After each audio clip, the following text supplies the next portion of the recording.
मैं केवल इतना ही कहना चाहूँगा कि जिस सनातन परंपरा की, जिस देश की सौंदर्य रही हो, धर्म की जय हो, अधर्म का नाश हो, प्राणियों में सद्भावना, वसुदेव कुटुंबकम जिसका नारा रहा हो, ऐसी परंपरा में इस तरह का घटना हुआ, ये बहुत ही विचारणीय विषय है। इसमें विचार करने का आवश्यकता है, चिंतन करने का आवश्यकता है, आखिर ऐसा क्यों हुआ। क्योंकि जहाँ का उद्घोष ही है कि प्राणियों में सद्भावना हो, धर्म की जय हो, अधर्म का नाश हो, और वहां की इस तरह का धर्म चोटी काट दिया गया। इससे बड़ा धर्म और क्या हो सकता है कि एक व्यक्ति को भले समाज में चोटी काट दिया जाए, अपमानित किया जाए। इससे बड़ा अपमान और इससे बड़ा धर्म और कुछ नहीं हो सकता है। इसमें सरकार को दोनों पक्षों में जात बैठानी चाहिए, जो परीक्षित थे, श्रोता थे, और जो वक्ता थे।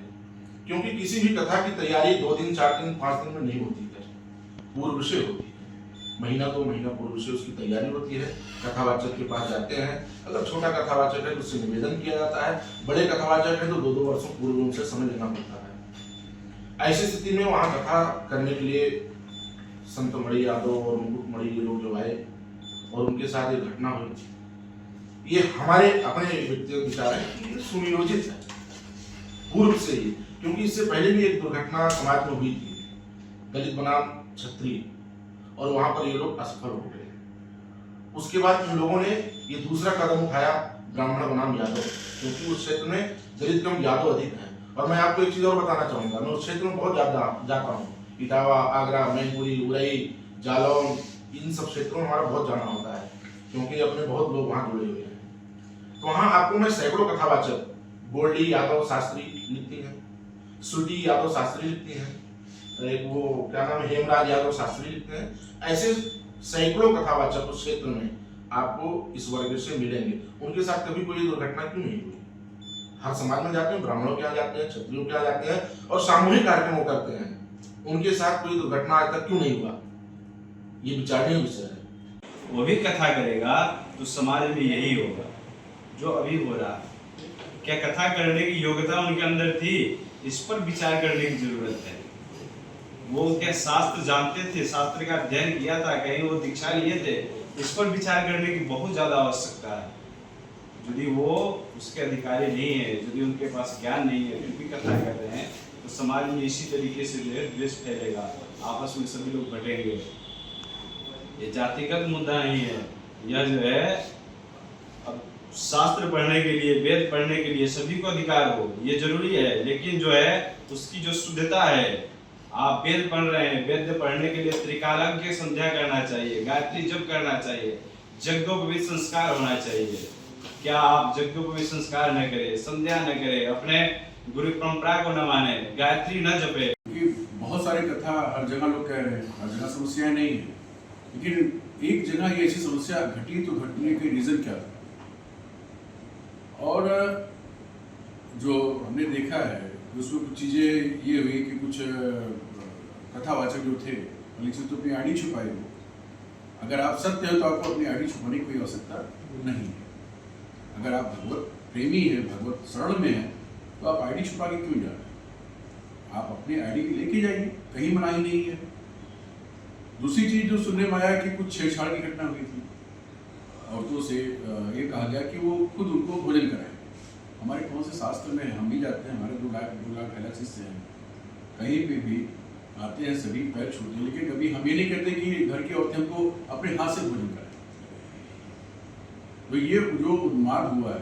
तो दूसरी चीज़ एक और देखने की विषय कि उसका वीडियो बना के वायरल, भाई परिवार तो नहीं का था, तो वायरल करने के पीछे क्या रीज़न? कि अखिलेश जी का उस पर ट्वीट आता है, सारी चीज़ों को एक ब्राह्मण बनाम यादों में कन्वर्ट करने की कोशिश की गई, बल्कि अपने आप तो सब समाज को लेकर चलने का विधान है। भाई रामानुजाचार्य जी हमारे जो 1035 में आए, तो उन्होंने तो पूरे समाज को एक साथ लेकर चलने का जो बांधा था, पिरोया था, वो जो है आज भी चला है। हमें याद है कि पिताजी के एक शिष्य थे, वो हरिजन, अयोध्या में कई जगह गए, उनको किसी ने दीक्षा नहीं दी, तो आए तो पिताजी से बोले कि गुरुजी मैं दीक्षा चाहिए, कि आप दीक्षा देंगे? कि क्यों, तुम्हें दीक्षा देने में क्या समस्या है? इनमें हरिजन हूँ। लेकिन हरिजन तो उससे क्या हुआ? ये हरिजन जो हरि भगवान नारायण का नाम और जो उनके सबसे करीब और हरिजन और दीक्षा दिया, इतना पूजा पाठ किया आदमी, अंत समय जब उसका आया तो अपने परिवार को लेके आया कि मैं अपने गुरु स्थान चलना चाहता हूं। पूरी की पूरी घटना राजनीति से प्रेरित है और इसमें कहीं ना कहीं ये बना बनाया कार्यक्रम था, सुनियोजित कार्यक्रम था, एक समय का इंतजार था। उस समय पर इस घटना को घटित करवाया गया है, चाहे वो यादव परिवार हो या वो ब्राह्मण परिवार हो।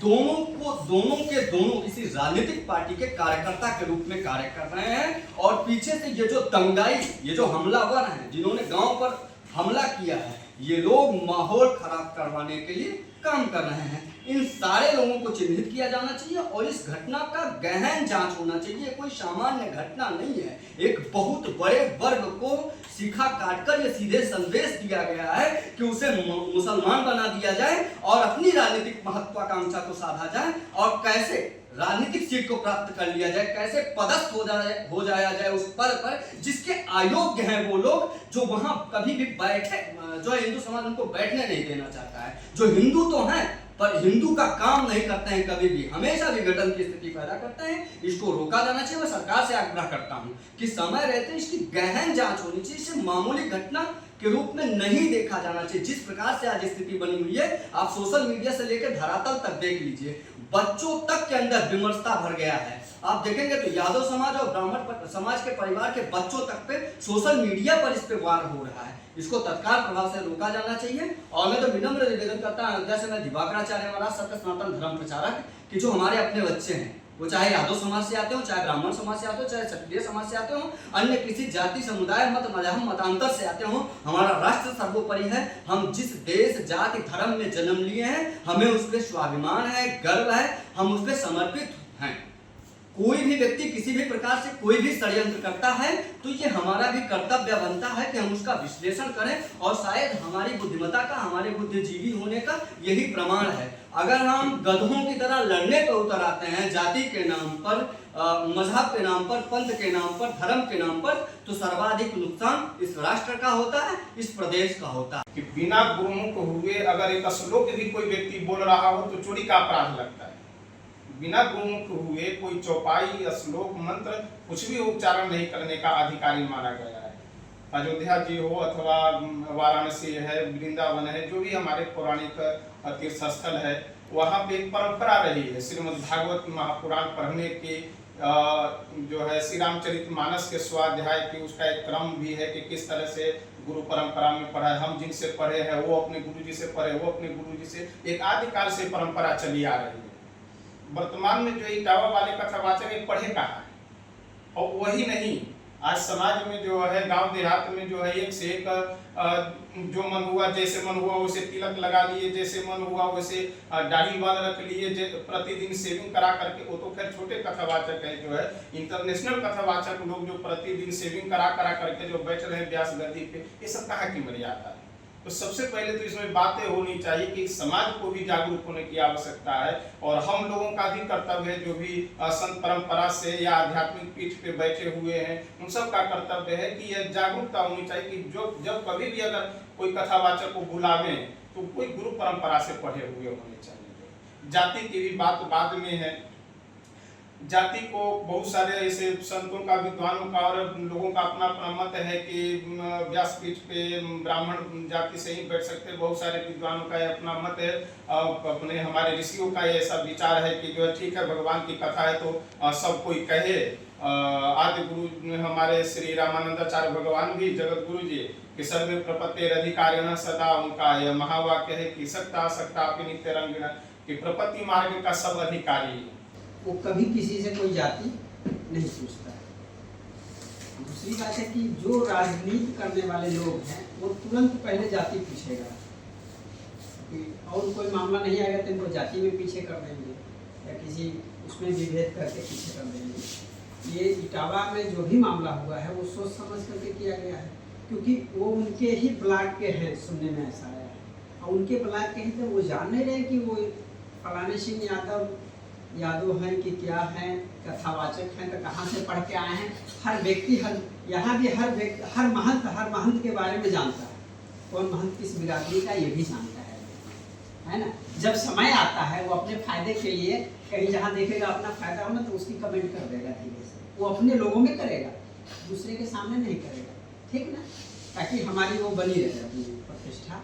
अगर आप ये वीडियो YouTube पर देख रहे हैं तो हमारे चैनल को सब्सक्राइब करें और बेल आइकन को दबाना ना भूलें। अगर आप Facebook पर ये वीडियो देख रहे हैं तो हमारे पेज को लाइक करें।